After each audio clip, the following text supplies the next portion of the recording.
You're listening to the Investor Success Podcast, the hit weekly show featuring inspirational stories to help real estate entrepreneurs do more deals while increasing cash flow and net worth. Hello, everybody. My name is Jim Ingersoll, and I am your host for this podcast. I'm also the founder of the Investor Success Coaching and Mastermind. You can learn more about that at www.investorsuccessmastermind.com. I created this podcast to help inspire you and to motivate you to get out and take massive action and build your business and your life the right way. I want to welcome you to the show today. If you're a regular Success listener, it's nice to have you back. And if this is your very first show you're tuning into, well, you're going to absolutely love our discussions on marketing today. They're going to absolutely give you some breakthrough moments, and I hope you're ready to take some great notes, because we've got a fantastic show lined up today. It's going to be full of inspiring marketing strategies and stories along the way that you're going to absolutely love with our very special guest, Kathy Kennebrook. And let me tell you, Kathy and I were catching up before we hit record, and we've got a lot of stuff in line with one another as far as deal flow and a lot of things going on, the good, the bad, and the ugly of real estate and all of that. Let me tell you a little bit about Kathy, and we'll dig right into a lot of great marketing content today. Kathy spent several years in the banking industry before discovering the wonderful world of real estate. After attending some real estate seminars, this 4'11" mother of two got really excited, and before you know it, she'd bought and sold several hundred properties using none of her own money or putting her own credit at risk. Kathy holds a degree in accounting and has also co-authored the books, The Venus Approach to Real Estate Investing, Walking with the Wise Real Estate Investor, and Walking with the Wise Entrepreneur, which also includes other experts, including Donald Trump, Susie Orman, Robert Kiyosaki, and others. She is the nation's leading expert at finding qualified, it's an important word, motivated sellers, buyers, and lenders using many types of direct mail marketing. She is known throughout the U.S. and Canada as the Marketing Magic Lady. She's put together a simple step-by-step system that can allow anyone to duplicate her success along their path as well. Kathy's been speaking all around the country and across Canada for over 14 years now. She's shared the speaking stage with some really great people, including Ron LeGrand, Donald Trump, Dr. Phil, Dan Kennedy, Mark Victor Hansen, Ted Thomas, and Susie Orman, to name a few. And today we get the absolute pleasure of having Kathy on the Investor Success Podcast. Welcome to the podcast today, Kathy. Thank you. I'm glad to be here. So let's get started. Now, you were in banking, and then you jumped into the real estate business. How long ago was that? About 18 years ago now. I was just getting really tired of working endless hours. I was putting about 100,000 miles a year on my vehicle and realized there had to be something better out there for us, and real estate turned out to be the thing. So I've been doing this for about 18 years now, and so we've really perfected what we do. And we add every single day, and we test and track everything that we're doing in our business, especially marketing-wise, because you want to get, the highest bang for your buck. So, it's been fun. And I agree with you. And that marketing is the core foundation to build a business upon, because without it, you don't have any business. So why is it so important for a real estate investor to get out there and develop a specific strategy for their business in today's market that we're in right now? Well, first of all, they need to get highly motivated sellers and private lenders contacting them first. Because once, like you said, without the deals, everything else that you know how to do becomes a moot point. You've got to have the sellers in place. And one of the things that I really believe in is making every dollar count. So I'm really targeting specific types of sellers who want to work with me first. The other thing I like to do is buy properties that no one knows are for sale, including the sellers. These are sellers that have a variety of problems they need to solve. They just have no idea how to do that until they're contacted by you. And then, of course, you want to put strategies and systems in place that are going to net profitable deals for you and your family, so you've got a really great income coming in. And the way to do that is by filling your pipeline with new deals every single day. And that pipeline is so important. You know, a lot of people go out there and they try this brand new strategy, and then they hear about this from another real estate guru, and they go out there and they throw several $100s at postcards. Then they try yellow letters. Then they go out there and they buy bandit signs. And then they go out there and here they got to line up a fleet of bird dogs. And it seems like they're going out there and sort of spraying bullets all over their market instead of being targeted sort of like a laser. Which do you find to be more effective? Okay, well, you need to have between 3 and 5 different marketing techniques in place at all times to draw the highest sector of your particular market area. For me, I really like direct mail, and my direct mail is very, very targeted, and it's very unique to anything else that's out there. One of the things that I do in my direct mail marketing that works really, really well is, one, my lists are targeted. The letter and the wording in the letter is very targeted, and I include a response mechanism in the body of the letter, which nobody else does. And what that means is that my seller provides me with all the information that I need in order to determine whether or not there's a deal there to be made. And in that way, the deal is already pre-screened when I get the response from the seller, and so I take a whole other obstacle out of the equation for the investor, and nobody else does it like that.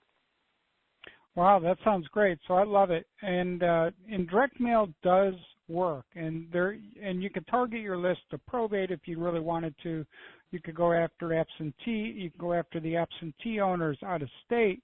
You can really drill that down. And the more you drill it down, I think the more effective it is. Would you agree, Kathy? Absolutely. I have specific target prospects that I like to go after. You just named some of them that I really like to target, rather. Out-of-state owners, of course. Estate and probates are awesome.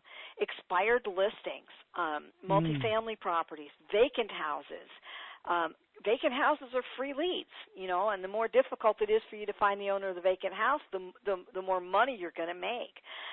Getting the deed. I work a lot with attorneys who bring me deals. I work with folks who own their properties free and clear without mortgages, so then you don't have to worry about where your funding is coming from for that deal. So what I try to do in my market and with the students that I work with throughout the country is create situations and direct mail campaigns for them so that no matter where they are in their business, like, you know, if they need a wholesale properties or they want to become landlords or, you know, they want to fix them up and retail them, they can customize their business to exactly what they're looking for, and they'll customize these direct mail campaigns to exactly what they're looking for in their business. But the lists and the letters that I use, just like you said, are very honed and very specific, so they're targeting a seller who's much more likely to want to work with you, so you're spending a lot less dollars to get a much higher response rate. And that's the main reason that I love direct mail. You are very passionate about direct mail. Good for you. I am. It's what I do. And I'm really, really good at it. It sounds like it. So you're very confident, which is good. So you say you really love using direct mail to find motivated sellers. Can you just send a random letter to just about anybody, or does the content of that letter actually make a difference? I mean, what makes your letter work so well? Okay, it absolutely makes a difference. I have 12 specific direct mail campaigns that we do, and I always have between 3 and 4 different direct mail campaigns going on at any specific time. And the language in each of those letters is specifically targeted at the seller that I'm working with. So the list is targeted, the language in the letter is targeted, and a lot of people just don't do that. And then once again, that response mechanism that we use just makes a huge difference in the type of responses that I get from my sellers. And the other thing that's very cool, and one of the other ways that we've really taken away the obstacles, is that 90% of the sellers that I work with do not pick up a phone and call us. They're responding to us by mail, email, and fax. And the primary reason for that is that because one of the things that I ask the seller for, if they have it available, is photographs. So generally speaking, when I get a response from a seller, I'm getting 6 and 8 photographs in that package. So I have the information about the property, and I've got photographs to look at. So that is just so awesome. You have no idea how much higher my response rates are, and my turning a response into a deal is. Well, you just gave a great tip to everybody listening, in that you ask for the photo from the seller. Yeah. If they're motivated, they're going to take some pictures in their house and send them to you. And I think that really helps generate rapport. I think it helps in the negotiating. It helps you understand what you're working with. Right. So I think that's a great tip for our success listeners today. Thank you. Oh, you're welcome. There's so many people that are jumping back into real estate. You're in Florida, right? I am. So your markets are red hot, correct? It is. Like ours are. Okay. So there's so many people that are jumping back into real estate. I mean, I was getting bagels this past weekend, and the people in front of me were talking about how they're flipping houses. It's almost like it was pre-bubble. You and I were both here pre-bubble, like when Yes. everybody at the water cooler and the bagel shop, the postman, the contractors, everybody was like flipping, and it's coming back to that. That's what I thought when I heard this on Saturday in the bagel line. So there's a lot of our success listeners may be brand new. What kind of advice would you give to somebody just starting out today? Well, a couple things. First of all, don't procrastinate. Get off your duffies and do something. Jump in and figure it out as you go along. That was a big mistake I made when I first got on board. We sat on our duffs for a year and had every excuse not to get rolling and not to get started. There are real estate clubs to work with. There are other investors out there who are willing to help you. Just jump in there and do something. The other thing is that you have to do something for your business every single day. You have to be marketing for your business every single day, whether it's a little bit or whether it's a lot. So whether you still have a job and you don't have a lot of money to work with, mail out 50 or 100 pieces a week. You're still going to get a great response, and you're still going to produce deals. Get some signage out there. Work on those vacant houses. That's a free lead for you. And in my system, I have a lot of different ways that folks can work with, with bird dogs to bring them deals and vendors to bring them deals. These are free leads coming in that you don't pay for until you actually make the deal. We have a very large tenant base, and all of my tenants, we do a tenant referral letter, and so we have our tenants referring deals, and we give our tenants a discount on rent if we close that deal. And I've got some greedy tenants out there that bring me leads all the time. So there's lots of really great ways to get leads coming in, even if you don't have a lot of money to work with. That's a great tip. Put your tenants to work, and give them a discount off their rent if they help you find a deal to buy. I think that's great. And, I just tried something new on Facebook. Social media is crazy powerful, too, as both you and I know. We're both friends on Facebook. But I did something just 2 weeks ago. I put onto my main profile, my main personal profile, I said on there that I'm looking for sale by owner signs. That's all I said. I didn't use the word bird dog, property locator, nothing. I said, if you see it for sale, okay, cool. Well, that worked pretty well. I got a lot of leads off that. And people are like, you're looking for sale by owner signs. We drive by them every day. So, again, there's things you can do to connect with people to help you find deals pretty easily. It didn't cost anything. Right. I actually have a company who's very, very inexpensive. It's like $40 a quarter, and they will send you every 3 months, and they will send you the for sale by owner properties every single day. I get new for sale by owners in my area every single day. Good. And then something else that we've done is we carry flyers in the car all the time. And when I spot a vacant house, we go ahead and we stick one of those flyers on that vacant house. And so that's another really great way that we pick up leads also. Yeah, driving for dollars. Driving for dollars just like willy-nilly or randomly around doesn't really work. But if you're targeted in your approach and you follow a process, it's very, very effective. So I do the same thing, Kathy. So I'll bring a letter and I'll tape it to the front door or the back door or to the mailbox or talk to the neighbors. And then as I'm leaving the house, what I'll do sometimes is take a picture of it, go home, upload it into a letter, and actually mail a picture of their house to them in the letter. And that's also very responsive on your direct mail. It is.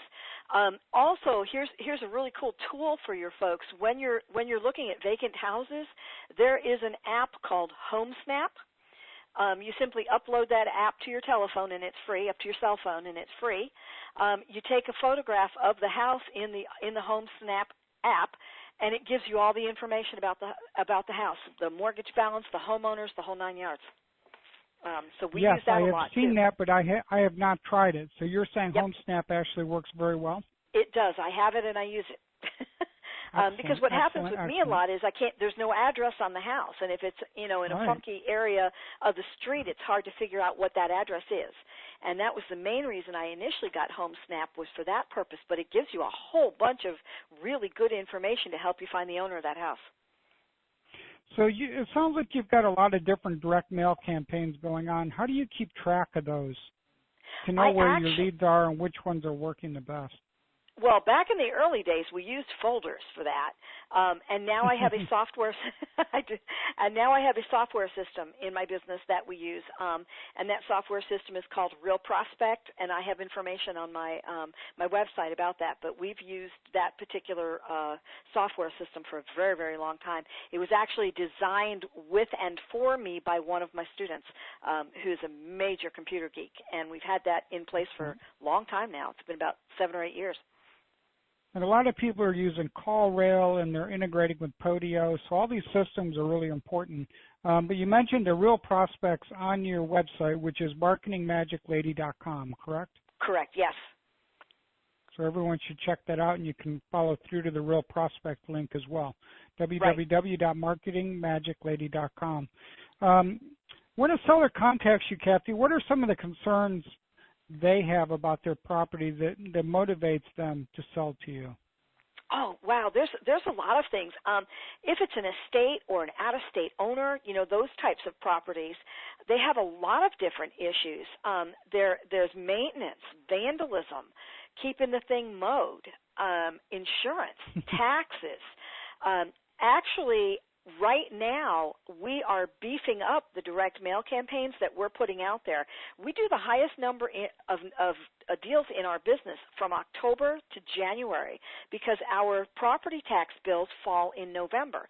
So if you've got a home that you neither want nor need, or you just inherited a property that you're not interested in, and now you just got another tax bill that you need to pay, that's a really great motivator. And during the holiday season, folks are opening everything. So they're opening your envelope and they're reading that letter that you sent.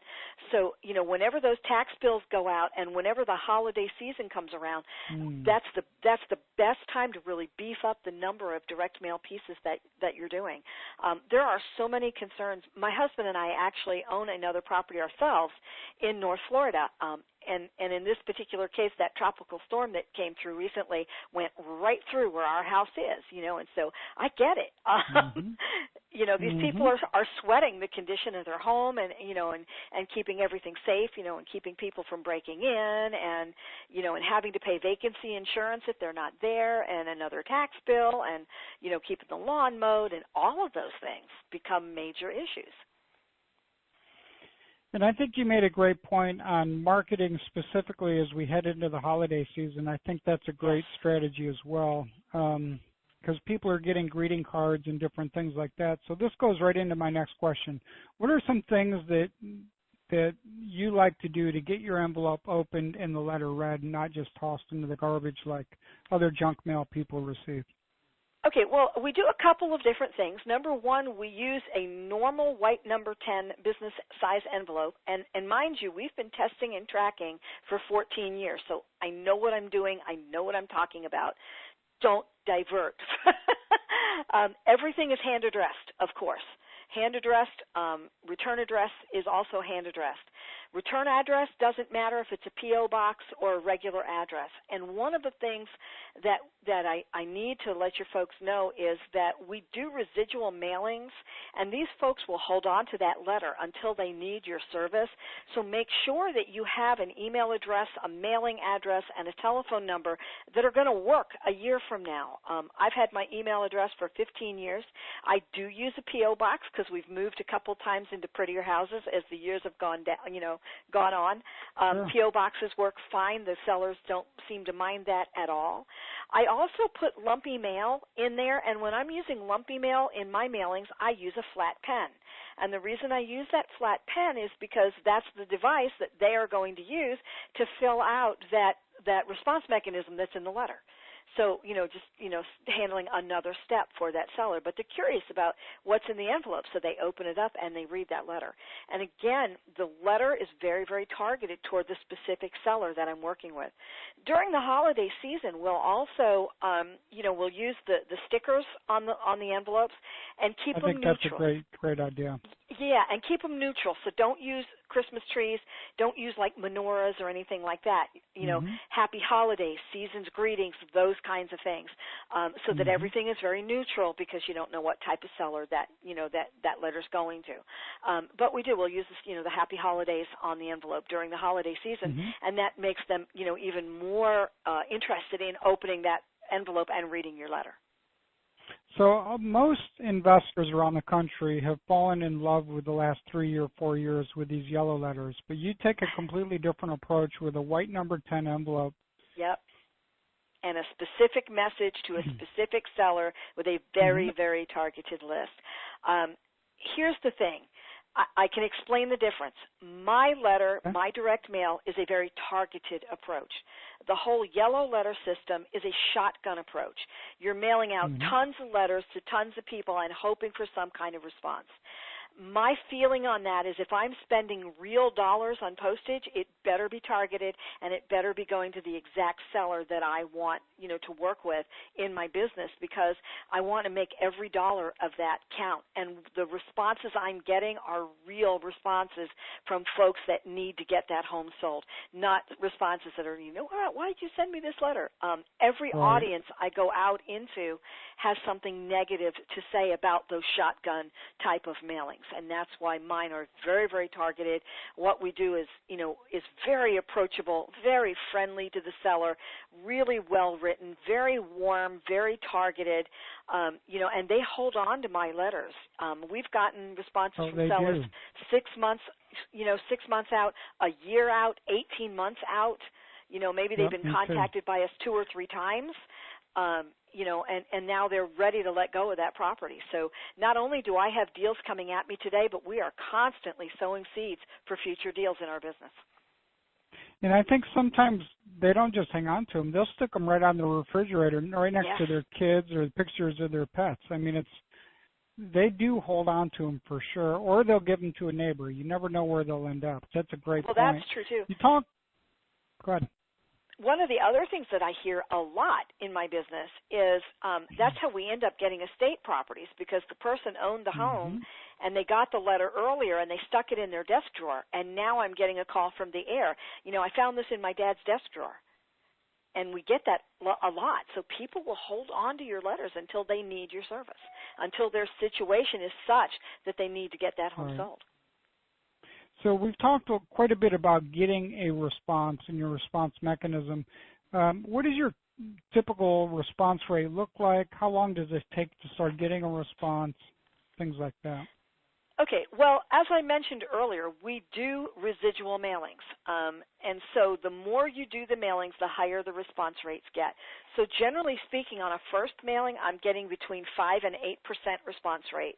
Second mailings, about 9 to 14. Third mailings, up to 20% from residual mailings.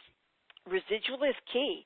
The more that seller receives your message, the more of a relationship and the more credibility you're gaining with that seller. So they're going to contact you first when they need to sell, even if they've been contacted by somebody else in the interim. All right, so you really know your numbers. I do. You know your numbers on these drip campaigns, so can you give those again for our success listeners? You said mailing one was what? first mailings about 5 to 8%, second mailings Okay. about 9 to 14%, and third mailings up to 20% response rate on those mailings. And it's to the same list. Residual is key in your business. The more you do these mailings, one, the higher the response rate gets, and secondly, the more of an expert in your market area you become. So it's a lot easier for you when that seller responds to see right away whether or not there's a deal there. Let's take a break from direct mail for a second and maybe tell me about a deal that you've been working on, maybe from one of your marketing strategies. Okay, so I have 3 deals closing in the next 5 days, so I can tell you a little bit about those. The one deal actually went under contract this morning, cash buyer closing on the 26th. So does that work? Today's the 13th, so it's 2 weeks. Yeah. 2 weeks closing, yep, 2 weeks. Cash in your Yep. pocket. I like it. Yeah, we actually I do this too. was an out-of-state owner. They were using the property as a rental. Tenant tore it up. I mean, the same stuff you and I always hear. Home needed a lot of maintenance. It needed a new roof. It needed a pool upgrade. I mean, so it needed a lot of stuff. I bought it for $240,000. We did about 50 or 60 to rehab. She sold for $365, and we'll walk away from that closing with about $50,000 in our pocket.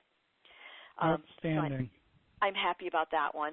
And then I have another deal closing this Friday. Mm-hmm. I've owned this house twice.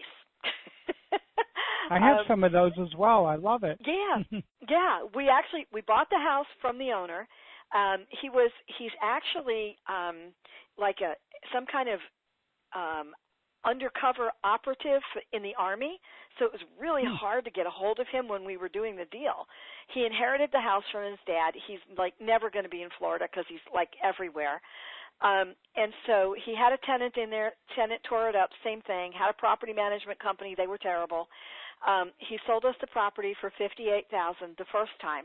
We ended up making about $24,000 profit on it the first time. We rehabbed it and resold it. Then the gentleman that I sold the property to was the head of the radiology department for our local hospital. He got transferred to another city that's about an hour and a half away, and he rented the house to a buddy of his.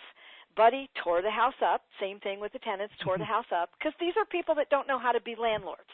You know, they're not trained on being landlords. And, you know, so I'm not saying landlording is a bad thing. You just have to be trained to do it right. Anyway, so he came back to where I live, and he was very frustrated when he called the house, and so saw the house. He calls us on the phone, and he says, you know, Kathy, take this darn thing off my hands. When he bought it from me 2 years ago, he paid $78,000 for it because that's where the market was then. We paid him $74,000 for the house. We did $24,000 of rehab to it. She sold for $149,900, and my paycheck Friday is $32,000. That's a good payday. Friday's going to be a good day. Yeah, I'm liking it. Yeah, all right. And then we have awesome. another one closing Wednesday of the following week. So they roll in and out. And then we do keep some. We keep some in inventory. We are landlords. And then if I'm working in a neighborhood that I don't care for, or if, you know, it's an area I don't like to play in, we wholesale those. So we do a little bit of everything. I say there are some that are trading sardines. Those are the ones we like to, that don't meet our criteria, and we just wholesale them away. I get some of those still as well. Yeah. Is what I like to do. One of the things I saw on Facebook you did recently on a house that it was a little difficult to describe, I guess, in the MLS or something like that, and you put text onto the picture. You remember that one? Yes, and we do that actually, we do that all the time. When you're selling a house, it's all about marketing, marketing, marketing. So one of the things that I do is what I call a fact sheet on every property that we sell. So basically, it tells every single thing that we did to the house. It had new roof. It's been termite tented. We had landscaping done. We painted inside and out. It's got brand new appliances, all that kind of stuff. We also give the square footage of all of the rooms, the colors of the rooms. We did new window treatments. What the school districts are. So we do a fact sheet like that for every single house that we sell. And then when we post the photographs, we do text underneath every single photograph to explain every single thing about each room.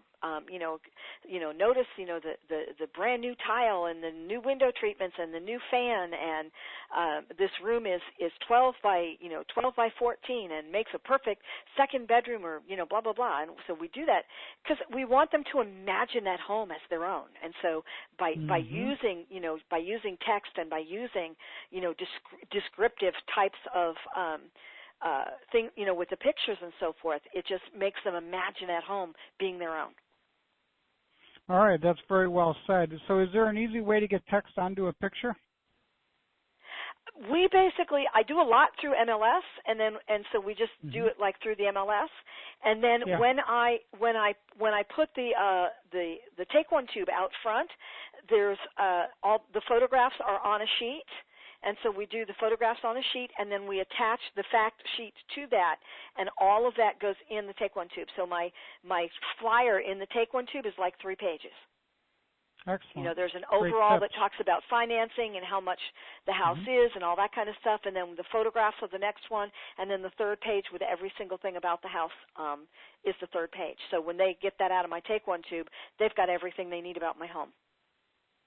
All right, it's like going from the tube to being inside the house. They can picture themselves living there. I like it. Exactly. It sounds like you've got a lot going on. It sounds like it could be a lot of work, but you've actually got this direct mail thing down to a science, and it's like on autopilot. Is that correct? Absolutely, and the way I do that is twofold. You can either hire, we want you to automate your business, because the more minutia you get out of your lives, the more money you're going to make. So what I do is twofold. One is that they can simply hire someone themselves to do the direct mail for them. In my system, all 12 of my direct mail campaigns stand alone, so they just take that section out of the book and hand it to the person that's going to be doing the direct mail for them. So that it could be a stay-at-home mom, it could be a high school student, someone from a senior center. And then I also have 2 companies who will do all of the work for you, whether you're just sending out a few letters or whether you're sending out a lot of letters. And all you provide to them is the letter and the list, and they do everything else. I like it. It sounds really good. So no matter where the student is in their business, my system will help them to grow their business, tenfold. And so, if they want to do the letters themselves right now, or they want to just hire somebody to help them, or whether they want to use one of the companies to do everything for them, they have all of those options. And it's a great time to grow your business, that's for sure. That's what our mastermind and coaching does. It takes people that are doing some deals and who want to do a whole lot more. So we've got some people that are doing 5 or 10 deals a year, all the way up to we've got a wholesaler doing 350 a year.